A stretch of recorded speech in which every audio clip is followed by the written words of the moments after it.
Mar del Plata, se encuentra en la ciudad el boxeador Andrés Zelpa.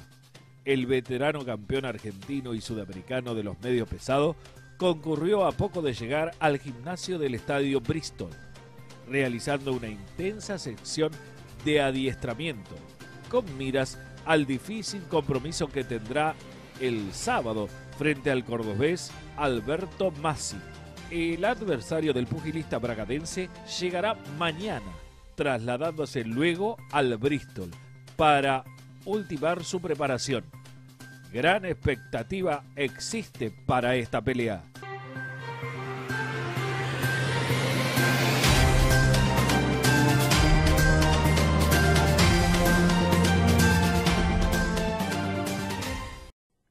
Andrés Zelpa fue campeón argentino y sudamericano de los medianos y medio pesados.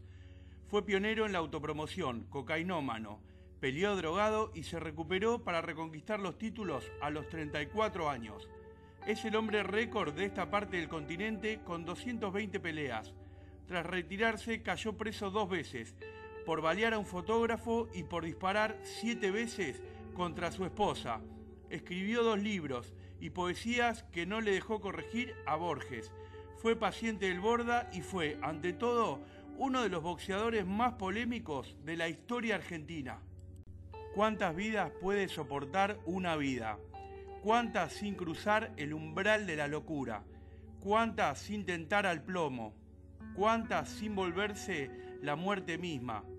Para contar la historia del boxeador Andrés Antonio Zelpa, hace falta preguntarse demasiado y reflexionar sobre cuestiones que atentan incluso contra la propia moral. Es que la búsqueda para descifrar un viaje con tantas luces y sombras, el de un hombre capaz de amar, odiar y ser odiado en iguales proporciones, debe ser el resultado de otra exploración, la de uno mismo. También nace la necesidad de ir al encuentro con los protagonistas de sus historias, para que cuenten su versión de los hechos. El campeón argentino y sudamericano de los medianos y semipesados escribió 2 libros que constituyen, hasta ahora, los únicos argumentos de una vida de película que, al sumarse los testimonios de sus hijos, alcanza el estatus de una ficción memorable, con hechos que rozan lo inverosímil y se contraponen, en más de una ocasión, con los crudos relatos de sus 2 obras, escritas maravillosamente luego de haber sido una suerte de analfabeto durante más de 40 años. Zelpa nació en Bragado, provincia de Buenos Aires, el 17 de enero de 1932. Fue el segundo de 4 hermanos. Su madre los abandonó. Luego fue padre de 7 hijos que tuvo con 4 mujeres. Se convirtió en boxeador profesional y fue 4 veces campeón argentino de los medianos y 3 veces a nivel sudamericano. Con el boxeo se rodeó de amigos y ganó millones. Fue adicto a la cocaína, peleó drogado, fue jugador compulsivo, mujeriego, violento con sus hijos y sus parejas, se quedó solo, fue peronista y Osvaldo Pugliese le compuso un tango. Despilfarró todos los millones. Fue pionero en la autopromoción de sus peleas, mucho antes que Bonavena y Ali.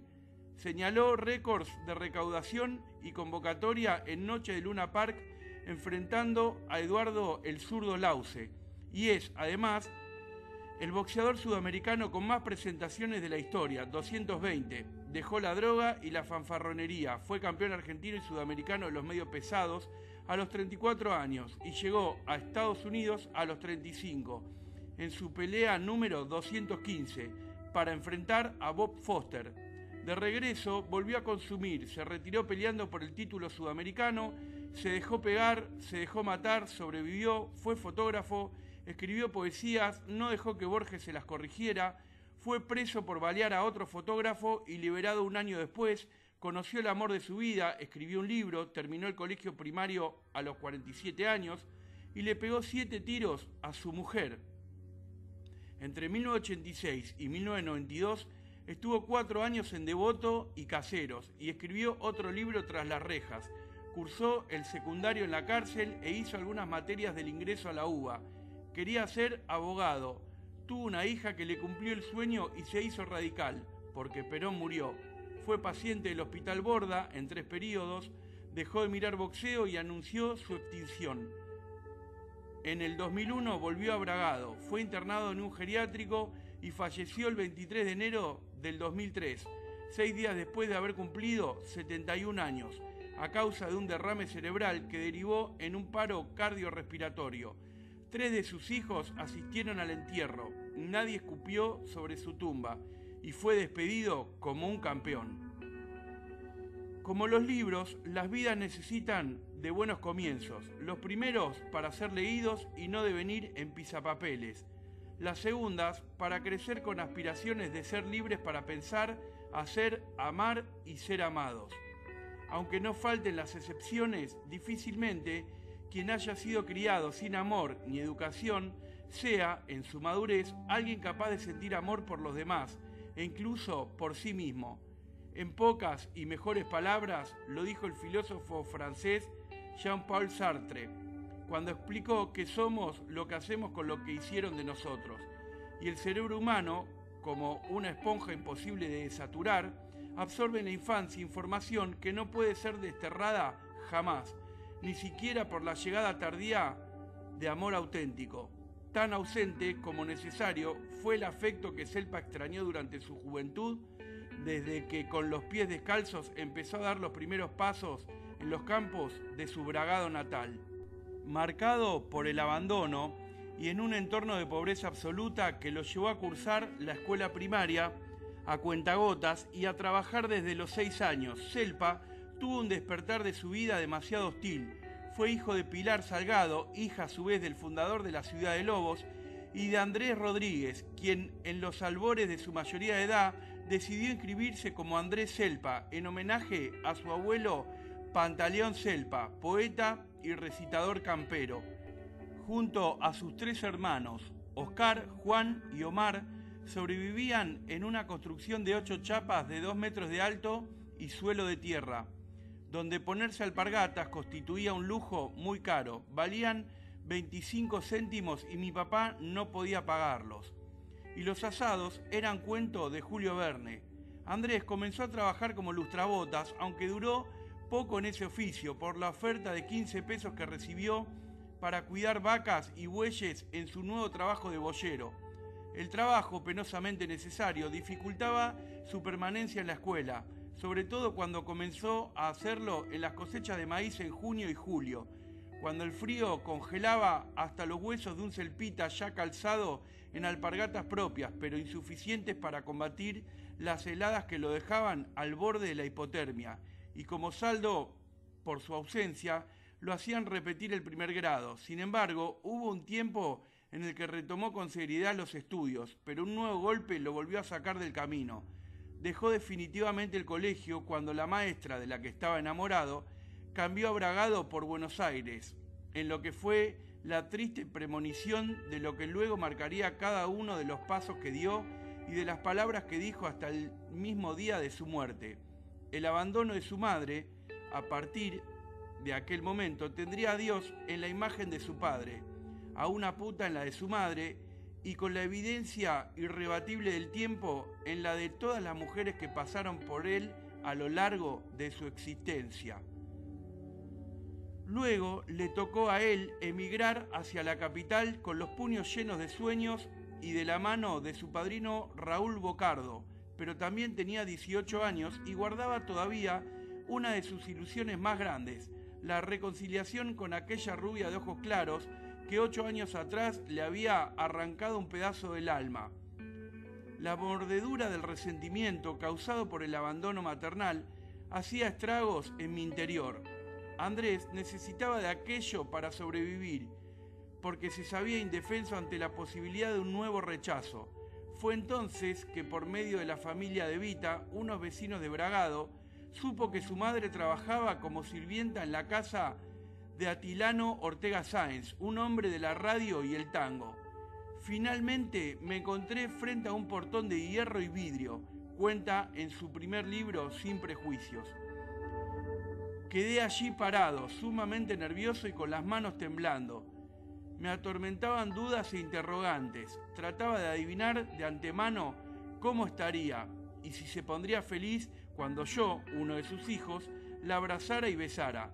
Desde el fondo del zaguán apareció una señora gorda, con la cabeza llena de rulos. Era ella, corrí para abrazarla, besarla y volverla a abrazar. Ella se quedó estática y tras la sorpresa me impulsó hacia la vereda con evidente nerviosismo y casi sin mirarme preguntó: ¿qué haces acá? Quedé perplejo. Descubrí que no había en ella ninguna emoción por mi presencia. Me dio a entender que no quería que nadie nos viera y me dio una dirección para verla en una hora determinada.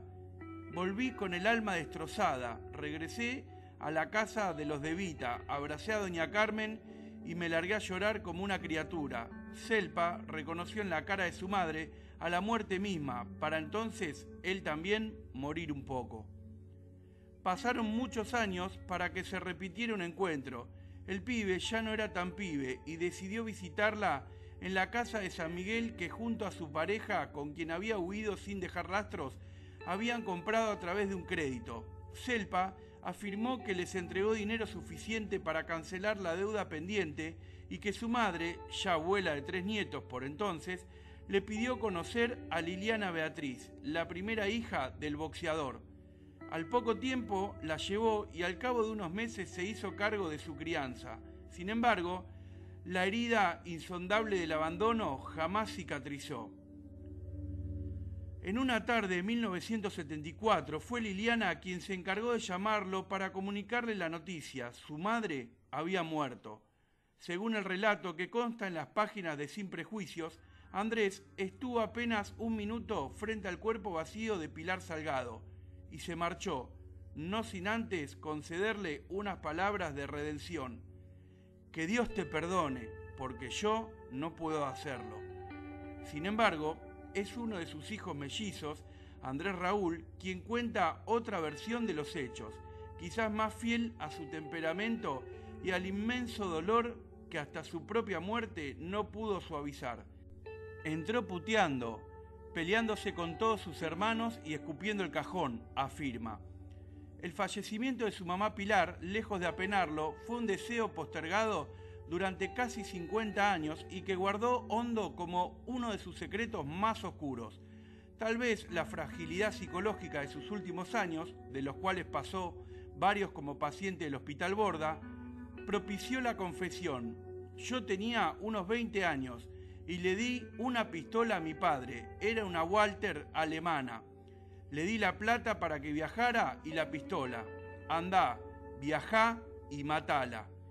Él me miró con dolor y sin palabras. No lo hizo, no se animó.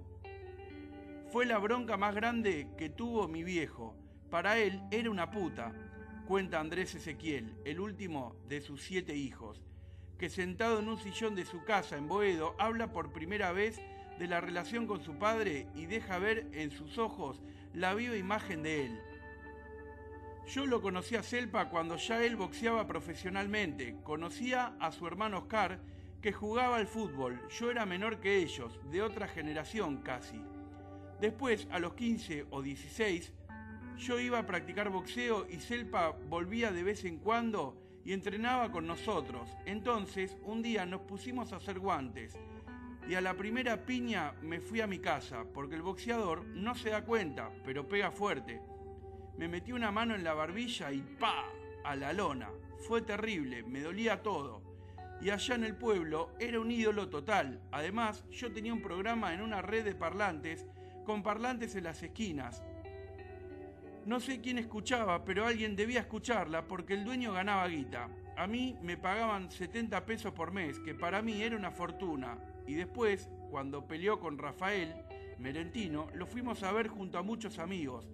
Parábamos todos en un hotel enfrente al Luna Park, que no sé si existe todavía, y ese día perdió mal. Lo tiró 7 veces, no estaba preparado, no pensaba en el rigor de esa pelea. Después hablamos con el manager de él, Raúl Bocardo, y dijo, nos miraba a los del ringside como diciendo, denme en un palo para ver si le puedo pegar a este. Lo quise mucho, lo aprecié mucho, era muy cálido y tengo de él un gran recuerdo. Héctor Larrea atesora recuerdos de su infancia en Bragado y recuerda al boxeador con la ternura de quien habla de un niño. No faltarían, ni mucho menos, quienes lo hagan de la misma forma. Fuera del ring también despertó amores y odios en iguales proporciones, como si no existiera la posibilidad de emitir juicios imparciales sobre él. Era un lindo tipo, continúa el legendario locutor. Le gustaban mucho las minas. Era un tipo buen mozo, a pesar de estar golpeado como boxeador. Aparte de cálido y buena gente, era muy buena gente, y las macanas que hizo fueron por los golpes, por el medio en el que se desenvolvía. Toda la familia de Selpa era buena gente. Un día lo invité a Radio Continental, ya pasado el tiempo, y hacíamos con Mario Sánchez un juego, una ficción de pelea interna. Entonces, estábamos discutiendo en broma con Sánchez. Todos los días era lo mismo y nos divertíamos mucho. Él creyó que era una pelea en serio y dijo: yo me voy, hay un mal ambiente. Y se fue y no pudimos hacer la nota. A lo largo de su carrera en la radiofonía, supo acompañar en varias oportunidades las batallas del mejor boxeador de la ciudad.